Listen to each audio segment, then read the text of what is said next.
భారత్ వద్ద అణు క్షిపణులతో దాడి చేసే సబ్మెరైన్స్ ఉన్నాయి. చైనాలోని ఏ ప్రాంతానైనా దాడి చేసే క్షిపణులు ఉన్నాయి. అణు బాంబులను మోసుకెళ్లే యుద్ధ విమానాలు ఉన్నాయి. కానీ అమెరికా, రష్యా వద్ద ఇప్పటికే ఉండి చైనా సొంతంగా నిర్మిస్తున్న అత్యంత కీలకమైన వ్యవస్థ మాత్రం భారత్ వద్ద లేదు. అదే డూమ్స్ డే ప్లేన్.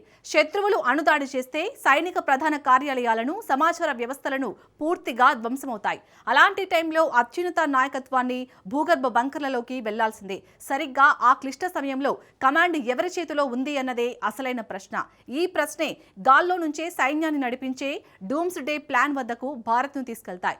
భారత్కు ఇలాంటి విమానం అవసరమా? దారుణ పరిస్థితుల్లో అత్యంత భయానకమైన సన్నాహాలను ఢిల్లీ చేస్తుందా? ఇప్పటి వరకు భారత్ దీనికోసం ఎందుకు వేచి చూసింది? Watch story.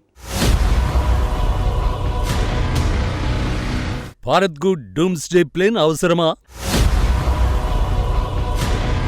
అసలు డూమ్స్ డే ప్లేన్ అంటే ఏంటి?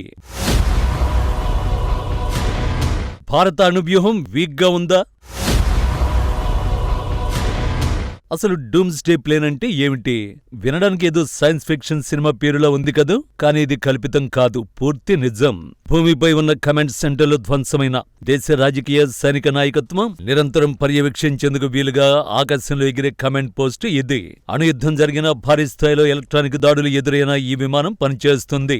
శక్తివంతమైన కమ్యూనికేషన్ శాటిలైట్ లింక్స్, అత్యంత సురక్షితమైన డేటా నెట్వర్క్లతో డూమ్స్ డే ప్లేన్ రూపొందిస్తారు. అమెరికా వద్ద E-4B నైట్ వాచ్ పేరుతో డూమ్స్ డే విమానం ఉంది. అణు విస్ఫోటనాలను, ఎలక్ట్రోమాగ్నెటిక్ పల్స్ EMPని కూడా ఈ విమానం తట్టుకుంటుంది. దేశ అధ్యక్షుడు, రక్షణ మంత్రి, ఉన్నతాధికారులను సురక్షితంగా ఆకాశంలోకి తీసుకువెళ్లి అక్కడి నుంచే యుద్ధాన్ని నడిపించగలదు. రష్యా వద్ద కూడా IL-80 పేరుతో డూమ్స్ డే ప్లేన్ ఉంది. అంతేకాకుండా IL-96-400M పేరుతో మరొక సరికొత్త మోడల్ని రష్యా సిద్ధం చేస్తోంది.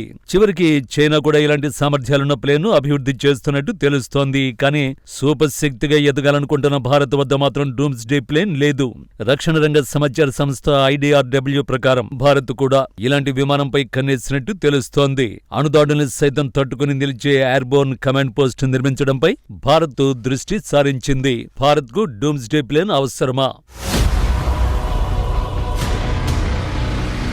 ఎందుకంటే భారతదేశపు అణువ్యూహంలో గణనీయమైన మార్పులు వచ్చాయి. భారత్ వద్ద INS అరిహంత్, అరిఘాత్ వంటి అణుజలాంతర్గములు ఉన్నాయి. మూడోది కూడా సిద్ధమవుతోంది. చైనాలో ఏ ప్రాంతాన్నైనా లక్ష్యంగా చేసుకోగల అగ్ని క్షిపణులు ఉన్నాయి. అంతేకాదు అణ్వస్త్ర బ్రహ్మోస్ క్షిపణులను మోసుకువెళ్లే Sukhoi-30 యుద్ధ విమానాలు ఉన్నాయి. నేల, నీరు, ఆకాశంలో భారతదేశ అణు సామర్థ్యం పెరుగుతోంది. కానీ లోపం మాత్రం ఇక్కడే ఉంది. ఒకవేళ అత్యవసర పరిస్థితి ఏర్పడి భూమిపై ఉన్న కమాండ్ సెంటర్లకు ముప్పు వాటిల్లితే రక్షణ వ్యవస్థల ఆదేశాల చైన్ను నిరంతరాయంగా నడిపించేది ఎవరు? ప్రస్తుతానికైతే భారత్ వద్ద దీనికి స్పష్టమైన సమాధానం లేదు. అయితే భారత్ వద్ద ఎయిర్ ఇండియా 1 గా పిలిచే 2 Boeing 777 VVIP విమానాలు ఉన్నాయి. ఇవి అత్యంత ఆకట్టుకునే సాంకేతికతను కలిగినవి. క్షిపణి హెచ్చరిక వ్యవస్థలు, యాంటీమిసైల్ ఫ్లైర్స్, అత్యంత సురక్షితమైన కమ్యూనికేషన్స్, అణు విస్ఫోటనంతో వచ్చే రేడియేషన్ పల్స్ నుంచి కీలక వ్యవస్థల్ని కాపాడేందుకు 238 మైళ్ల పొడవైన కేబుల్ ఇందులో ఉంటుంది. కానీ ఇక్కడ ఒక కీలక వ్యత్యాసాన్ని గమనించాలి. ఎయిర్ ఇండియా 1 అనేది విదేశీ పర్యటనలో ప్రధానికి రక్షణ కల్పించడానికి డిజైన్ చేసింది మాత్రమే. అది ఒక సంపూర్ణ అణు కమాండ్ పోస్టు కాదు. Boeing 777తో యుద్ధాన్ని నడిపించడం సాధ్యం కాదు. అది ఆ లక్ష్యంతో రూపుదిద్దుకోలేదు కూడా. సరిగ్గా ఇదే వ్యత్యాసాన్ని దేశ రక్షణ నిపుణులు ఎత్తి చూపుతున్నారు. ఇక మన పొరుగు దేశాల విషయానికొస్తే చైనా ఇప్పటికే అధునాతన ఎయిర్బోర్న్ పై భారీగా పెట్టుబడులు పెడుతోంది. అణుదాడులను తట్టుకుని నిలిచే సొంత కమాండ్ విమానాన్ని రూపొందించే పనిలో కూడా బీజింగ్ నిమగ్నమైంది. మరోవైపు పాకిస్తాన్ గతంలో జరిగిన పరిణామాల నుంచి చేదు పాఠాలను నేర్చుకుంటోంది. ఆపరేషన్ సింధూర్ టైంలో పలు పాకిస్తాన్ ఎయిర్బేస్లపై భారత్ దాడి చేసింది. దీంతో ఇస్లామాబాద్ ఇప్పుడు యుద్ధ విమానాల రక్షణ కోసం భూగర్భ షెల్టర్లు నిర్మించే దిశగా అడుగులు వేస్తోంది. ఈ క్రమంలో భారతదేశం ముందు ఒక కఠినమైన ప్రశ్న నిలుస్తోంది. అత్యంత భయానకమైన పరిస్థితి ఎదురైతే దాన్ని తట్టుకుని నిలబడగలిగే స్థాయిలో భారత్ కమాండ్ వ్యవస్థ ఉందా లేదని చెప్పాలి. దశాబ్దాలుగా DRDO గగనతల కమాండ్, నిఘా, నెట్వర్కింగ్ సాంకేతికతల్లో భారీగా పరిశోధనలు చేస్తోంది. భారత్ సొంతంగా తయారు చేసిన నేత్ర ఎయిర్బోర్న్ అర్లీ వార్నింగ్ విమానాలను ఉపయోగిస్తోంది.